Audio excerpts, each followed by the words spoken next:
राम राम नमस्कार। हरियाणा तक देख रहे हैं आप और मेरा नाम है सोनिया सत्यानीता। दोस्तों, लगातार हम आपको एग्जिट पोल्स के जरिए बता रहे हैं कि हरियाणा में अब क्या माहौल जो है वो अब अनुमान के तौर पे चल रहा है। लेकिन अभी यहाँ पे लोक नीति सीएसडीएस का सर्वे सामने आया है।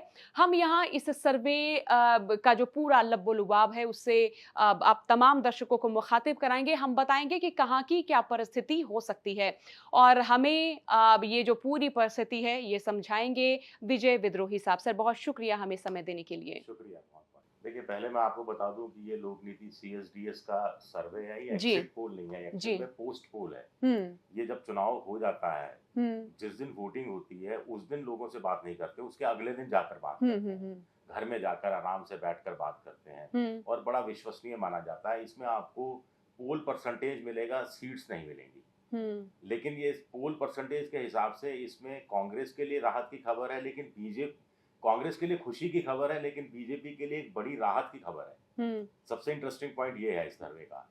ये सर्वे बताता है कि बीजेपी को 37% वोट मिल सकता है, कांग्रेस को इससे 5% ज़्यादा वोट यानी करीब 42% वोट मिल सकता है। हुँ, तो एक चीज़ तो ये हो गई। हुँ, लेकिन इसके बारे में मैं आपको और विस्तार से बताऊँगा कि ये 5% का जो वोट परसेंटेज का मार्जिन है, ये कितनी सीटों में तब्दील होगा। हुँ, मोस्ट प्रोबेबली यानी कांग्रेस 25 सीटों से आगे होगी बीजेपी के मुकाबले, 30 से आगे होगी, 35 से आगे होगी, 40 से मुकाबले आगे होगी, 40 सीटें ज़्यादा कांग्रेस ले सकती है क्या? ये मैं आपको बाद में बताऊँगा, लेकिन सर्वे की खासियत क्या है? हुँ, सर्वे कह रहा है कि जेजेपी दुष्यंत चौटाला साफ हो रहे हैं। हुँ, 1% वोट यानी ना तो वोट कटवा साबित हो रहे हैं, ना कोई वो सीट निकालने की स्थिति में है। इसका मतलब वो खुद हार रहे हैं। जो इससे सर्वे का जो मोटा-मोटा हुँ, हुँ, संकेत मिल हुँ, रहा हुँ, है और उनका शायद बेटा जो खड़ा हुआ भाई खड़ा हुआ है शायद हुँ, दिग्विजय। दिग्विजय चौटाला। हाँ, वो भी हार रहा है इस सर्वे के हिसाब से। हुँ, आम आदमी पार्टी बड़ी उम्मीदों के साथ हरियाणा गई थी। कांग्रेस से अनुरोध ठुकरा दिया था, उनकी पहल पर समझौता नहीं हो पाया था, हुँ, लेकिन वो भी 2 डेढ़ पौने 2% पर सिमट रही है। हुँ, यानी वो उसका भी खेल खत्म। हुँ, इंटरेस्टिंग है, अभय चौटाला और जो मायावती मिलकर चुनाव लड़ रहे हैं। हुँ, एक वक्त में मायावती 2.5-3% अपने दम पर लेती थी, हुँ, अभय चौटाला अपने दम पर 3.5-4% लेते थे, लेकिन दोनों मिलकर 4%, सिर्फ 4% वोट मिल रहा है। हुँ, यानी उनका कहीं हो सकता है एकाध इक्का दुक्का सीट, जैसे अभय चौटाला अपनी सीट निकालने में कामयाब हो जाए, हुँ, लेकिन बाकी जगह खेल खत्म होता आ रहा है। तो फिर खेल बन किसका रहा है? खेल बन रहा है 14% निर्दलियों का। हुँ, इन 14% निर्दलियों में जो महत्वपूर्ण निर्दलीय हैं, जो अपने दम पर मैदान में है, जिनका अपना जाति का आधार है, अपना दूसरा आधार है, दूसरी जातियां जिनको वोट देती रही हैं, जो अपनी जीत के लिए किसी पार्टी पर डिपेंड नहीं करते, उनमें से कुछ लोग चुनाव जीत सकते हैं और वो चुनाव जीतेंगे तो कांग्रेस का कितना खेल खराब करेंगे, कितना नहीं करेंगे, ये हुँ, देखना दिलचस्प होगा। हुँ। लेकिन अब वोट अगर आप कोई सवाल नहीं पूछ रही तो मैं ही बोलता जाऊं फिर। हुँ, हुँ। नहीं सर, ये जो पूरा शो है वो आपको पूरी तौर पे जो है दिया गया है। अब जैसे वोट शेयर पे हम ज़िक्र कर रहे हैं ना, हाँ। कांग्रेस का 42% है, बीजेपी का 37% है। तो ये मैं कहूँ कि पहला ऐसा सर्वे कि जिसमें बीजेपी थोड़ी राहत की स्थिति में हमको नज़र आ रही है। नहीं तो सारों में हमने देखा कि कांग्रेस या तो बहुमत के करीब है या बहुमत से पार भी कांग्रेस को दिखाया गया है। नहीं, नहीं, राहत से मेरा हुँ, मतलब है उस ढंग से राहत नहीं मिल रही इससे। हुँ, सीटों के हिसाब से तो बीजेपी को राहत नहीं मिल रही। हुँ, अब मैं ज़रा-सा अपने जो हुँ, दर्शक हुँ, हैं हुँ। उनका ज़्यादा सब्र का हुँ, हुँ, इम्तिहान हुँ। नहीं लेता। अब सी वोटर क्या कह रहा है? हुँ, सी वोटर इंडिया टुडे का पोल कह रहा है कि कांग्रेस को 43.8% वोट मिलेगा। ये सर्वे कह रहा है कांग्रेस को 43 पॉइंट कितना 42% वोट मिलेगा। तो करीब-करीब बराबर है, 1.8% वोट सी वोटर हुँ, ज़्यादा दे रहा है। हुँ, ठीक है, और सीटें दे रहा है 50 से 58। हुँ, सी वोटर कांग्रेस बीजेपी को दे रहा है 37.2 और सीएसडीएस दे रहा है 37 और सीटें मिल रही हैं सी वोटर के अनुसार बीजेपी को 20 से 28। हुँ, तो इसका मतलब तो साफ है कि ये जो 5% वोट का डिफरेंस है, इसके आधार पर देखा जाए तो सी वोटर के आसपास सीएसडीएस का सर्वे जाता हुआ दिखता है। हुँ, लेकिन अब आप कहेंगे फर्क क्या है? हुँ, फर्क ये है कि जेजेपी को जहां सी वोटर 3.8% दे रहा है, ये सर्वे सिर्फ 1% दे रहा है। अदर्स के खाते में 15% है, जिसके अंदर आम आदमी पार्टी भी शामिल है, अभय चौटाला भी शामिल है, निर्दलीय भी शामिल है और मायावती भी शामिल है। हम्म। तो इस लिहाज से देखा जाए तो अगर ये परसेंटेज कम होता है, यानी निर्दलीय बहुजन समाज पार्टी अभय चौटाला को जितना परसेंटेज बताया गया है उसमें थोड़ी सी गिरावट आती है, तो वो शिफ्ट करेगा कांग्रेस की तरफ। और वो कांग्रेस की तरफ शिफ्ट करेगा तो कांग्रेस अगर 42% वोट से बढ़ती है थोड़ा सा, यानी अभी दोनों के बीच में 5% का फर्क है और सीटें करीब करीब कांग्रेस की दुगनी आ रही हैं, 30 सीटें ज्यादा आ रही हैं बीजेपी के मुकाबले। अगर कांग्रेस को का वोट पर जो डिफरेंस है 5 की जगह 7-8% हो जाता है, तो दोनों के बीच में सीट का डिफरेंस 40 सीटें तक हो सकता है। यानी कांग्रेस अभी जो 58 बताया जा रहा है सी वोटर के अनुसार, वो 58 से बढ़कर 68 पर पहुंच सकती है, और बीजेपी को जो मैक्सिमम 28 बताया जा रहा है वो घटकर 18 पर पहुंच सकती है। मोटा मोटा एक लब्बो-लुआब इस सर्वे का ये भी निकाला जा सकता है। लेकिन इस सर्वे के हिसाब से हम माने तो निर्दलीय खेल बिगाड़ सकते हैं, और चूंकि ये माना जाता है कि निर्दलीय मान लें कि 5 हैं, 6 हैं या उनकी संख्या 10 भी हो जाए, वो सारे उस ओर जाते हैं जिस पार्टी की सरकार बन रही होती है। नहीं, आपने बिल्कुल सही कहा। एक तो ये हो गया सर निर्दलियों का। दूसरा, निर्दलियों में से कुछ ऐसे निर्दलीय भी जीतेंगे जो भूपेंद्र हुड्डा की तरफ से खड़े किए गए हैं, तो स्वाभाविक है कि वो कांग्रेस का साथ देंगे। जनता तो ये कह रही है कि बीजेपी ने निर्दलीय खड़े किए हैं। हाँ, कुछ निर्दलीय बीजेपी ने भी खड़े किए हैं। सारे ही निर्दलियों का जनता ऐसा कह रही है कि निर्दलियों को वोट ना दे, और इसलिए मैं मानूं कि ये चुनाव बीजेपी और कांग्रेस के बीच में हुआ सीधा। हाँ, दोनों के बीच में मुकाबला है, बाइपोलर चुनाव है। मोटे तौर पर दोनों के बीच में CSDS के अनुसार 80% वोट दोनों के बीच में बढ़ता हुआ दिख रहा है। लेकिन एक इंटरेस्टिंग पॉइंट ये है, सबसे इंटरेस्टिंग पॉइंट है 2024 के लोकसभा चुनाव में कांग्रेस को मिला था 43.67% वोट, इस समय मिलता दिख रहा है 42% वोट। यानी अभी 4 महीने पहले जो लोकसभा का चुनाव हुआ, 3 महीने पहले, उसमें कांग्रेस को जितना वोट मिला था उसका 1.67% वोट कांग्रेस का घट रहा है। ये कांग्रेस के लिए थोड़ा सा दुखी कर देने वाली खबर हो सकती है, लेकिन वो कांग्रेस खुश हो सकती है ये सोचकर कि बीजेपी को 2024 के लोकसभा चुनाव में 46.11% वोट मिला था, जो 9% घटकर 37% पर आ रहा है। ये इंटरेस्टिंग पॉइंट है। अब अगर आप 2019 के विधानसभा चुनाव से कंपेयर करें तो देखिए कांग्रेस का ग्राफ कैसे ऊपर जा रहा है। 2019 का विधानसभा चुनाव कांग्रेस 28%, 2024 लोकसभा चुनाव कांग्रेस 43.67%, और 2024 में का विधानसभा चुनाव कांग्रेस की संभावित 42%, सी वोटर के अनुसार देखा जाए तो 43 पॉइंट समथिंग %। बीजेपी 2019 में 36.7% लाती है, लोकसभा में ग्राफ ऊपर बढ़कर 46% पहुंचता है, और लोकसभा के 3 महीने बाद जो विधानसभा चुनाव हो रहे हैं 46% से घटकर 37% पर आता है। तो इसमें उतार चढ़ाव तो दिख रहे हैं, लेकिन बीजेपी का एक आधार वोट जो कमिटेड वोटर है वो भी दिख रहा है। लेकिन ये 37% वोट भी, चूंकि बहुत इंपॉर्टेंट है, चूंकि एंटी बीजेपी वोट बट नहीं रहा, इसीलिए बीजेपी को नुकसान ज्यादा हो रहा है। और बीजेपी का जो वोटर है उसमें हम ये कहें कि उसमें भी ज्यादा सेंध हमारी दूसरे दलों ने नहीं की है, या ज्यादा सेंध हमारी नहीं हो पाई है। हाँ, वो आपका कहना सही है कि बीजेपी ने अपना वोट शेयर इंटैक्ट कर रखा है, लेकिन सीटें उतनी नहीं मिल रही।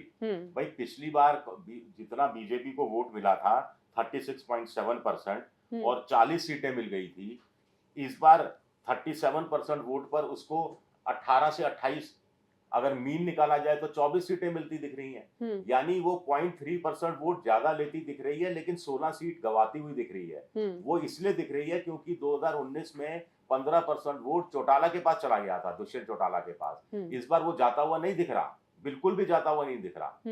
तो बीजेपी जो रणनीति बना रही थी कि अपना वोट बैंक इंटैक्ट रखो, कांग्रेस में जो वोट चला जाएगा एंटी बीजेपी उसको बांटो, तो वो अपना वोट बैंक तो इंटैक्ट रखने में कामयाब रही है ऐसा लग रहा है। लेकिन एंटी बीजेपी वोट को बांटने में, यानी 3 थाली में 3 लोग खाना खाते और एक थाली में एक कांग्रेसी बैठ के खाना खा रहा है, तो सारी रोटियां एक थाली में डाल दी गई हैं। और बीजेपी चाह रही थी कि खाना भी बटे, थाली में भी एक रोटी चली जाए, और क्या नाम है, मायावती की थाली में भी एक रोटी चली जाए, आधी पौंड रोटी आम आदमी पार्टी की थाली में चली जाए। लेकिन ऐसा वोटरों ने कहा ना जी, या तो आपको जिम कर खिलाएंगे, या इनको जिमाएंगे, या आपको जिमाएंगे। अब नहीं अब जमात वोटर बुलानी। भी बना चुका था कि वो जो दूसरे दल हैं उनकी ओर ना जाएं, और राहुल गांधी भी जब हरियाणा आते हैं, हम देखते हैं कि तमाम मंचों से वो ये कहते नजर आते हैं कि इन छोटे दलों को ABCDEFG, यानी ये कहूं कि वो भी ये बताते नजर आते हैं कि ये जो ABCD टाइप जो दूसरे दल हैं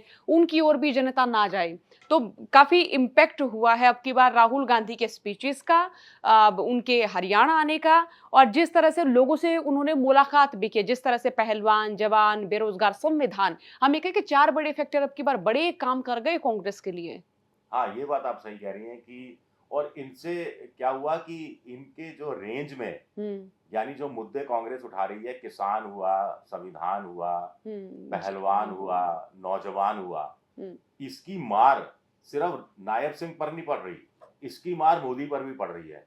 क्योंकि अग्निवीर स्कीम तो मोदी जी लेकर आए थे, नायब सिंह सैनी तो लेकर आए नहीं थे। किसानों की MSP नहीं देने का फैसला, मतलब लीगल गारंटी, ये नायब सिंह के हाथ में तो है नहीं, ये केंद्र सरकार को तय करना है। पहलवानों के मामले में ब्रिजभूषण शरण सिंह भी बीजेपी का जो सांसद है, वो उत्तर प्रदेश से सांसद था, आला कमान को तय करना था। तो जो मुद्दे उठाए हैं उसकी जद में मोदी भी आ रहे हैं, उसकी जद में नायब सिंह सैनी भी आ रहे हैं।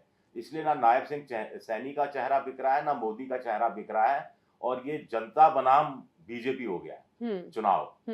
और जनता जब बनाम बीजेपी हो गया तो जनता तय कर लेती है कि हमें जिस पार्टी को हटाना है, तो उसको अगर हटाना है तो ऐसी पार्टी को वोट नहीं देना है जो उनके अनुसार सीट निकालने की स्थिति में नहीं है।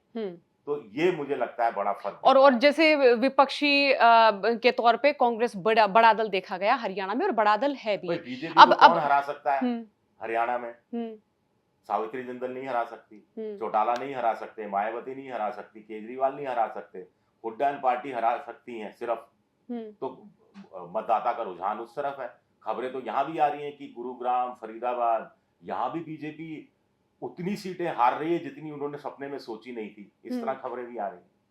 लेकिन हम ये भी माने कि जो कांग्रेसी जो मुद्दे उठाते रहे, उनकी काट बीजेपी नेताओं के पास रही नहीं, यानी बयानों के मार्फत अगर वो चाहते तो वो कोशिश कर सकते थे जुठलाने की, वो कोशिश कर सकते थे जनता को मनाने की, जैसे किसान आंदोलन रहा। नरेंद्र मोदी साहब ने कहा कि हमारे कानून तो ठीक थे लेकिन हम कुछ लोगों को समझा नहीं पाए।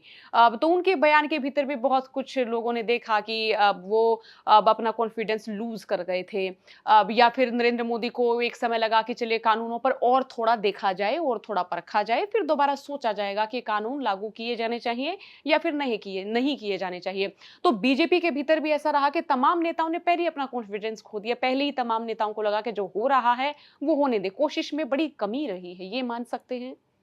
नहीं, कोशिश की नहीं बीजेपी ने। कोशिश इसलिए नहीं की क्योंकि उनको मालूम है कि कोशिश से कुछ हासिल होने वाला नहीं। 10 साल बाद आप नए वादे करके, नए जुमले गढ़ के, नए दावे करके चुनाव नहीं जीत सकते। 10 साल बाद जनता आपके पास सीधा आप जाते हो तो सीधा जनता कहती है ठीक है भाई, आप आए 2024 में, 2014 में आए थे, ये आपने कहा था, ये आपने नहीं किया, इसका पहले हिसाब दे दो। नया वादा बाद में करना, नई जुमलेबाजी बाद में करना। आप 10 साल बाद एक बार फिर नए वादे, नई योजनाएं, हम ये कर देंगे, हम फलाना ढिमका कर देंगे, कह के आप जनता को मूर्ख नहीं बना सकते। शायद 5 साल पहले या 6 साल पहले मोदी ने कहा था दिल्ली से मेट्रो चलेगी और सोनीपत धड़ाम से पहुंच जाएगी, लेकिन अभी तक तो कुछ काम भी नहीं शुरू हुआ। तो लोग कहेंगे ना साहब वो मेट्रो कहाँ है, अब जाकर मोदी कहते साहब चंडीगढ़ से मेट्रो चलाएंगे, तो कोई मतलब नहीं है, क्योंकि लोग कहेंगे कि पहले वाली घोषणा तो पूरी कर दो। तो आपके पास नया कुछ गिनाने के लिए नहीं है। और ऊपर से फिर आपने एक्सपेरिमेंट ऐसे किए कि 6 महीने पहले मनोहर लाल खट्टर को हटा दो। मनोहर लाल खट्टर को, वैसे मैं आपको बताऊं कि हरियाणा में कोई एक जगह बीजेपी के लिए सबसे सेफ मानी जा रही है तो करनाल ही मानी जा रही है। अभी भी मनोहर लाल खट्टर का इलाका ही माना जा रहा है। और करनाल का ये भी एक इतिहास रहा है कि करनाल में हमेशा जो बाहरी कैंडिडेट रहे वो आराम से जीत जाते हैं, यानी करनाल का कोई अपना नेता नहीं, कोई अपना लोकल चेहरा नहीं कि जिन्होंने ठोक के दावेदारी की हो कि मैं हूं यहाँ का और मेरे हिस्से चौधर आनी चाहिए। तो ऐसा भी करनाल में नहीं रहा। चौधरी भजनलाल भी करनाल से हारे थे। अच्छा, मुझे ये जानकारी नहीं। तो यहाँ अब थोड़ा आगे मैं बढ़ लेती हूँ सर। जेजेपी को 1% इस सर्वे में दिखाया गया है, अदर्स को कुल मिला के हम कहें कि 14% है। तो यहाँ से इनेलो और जेजेपी हम कहें कि वो बहुत अब हाशिए पर जाते हुए ये दल नजर आ रहे हैं। तो यहाँ से मैं ये मानूं कि चौटाला परिवार की भी जो राजनीति है वो एक लंबे समय तक संघर्ष करती हुई हमें नजर आ सकती है।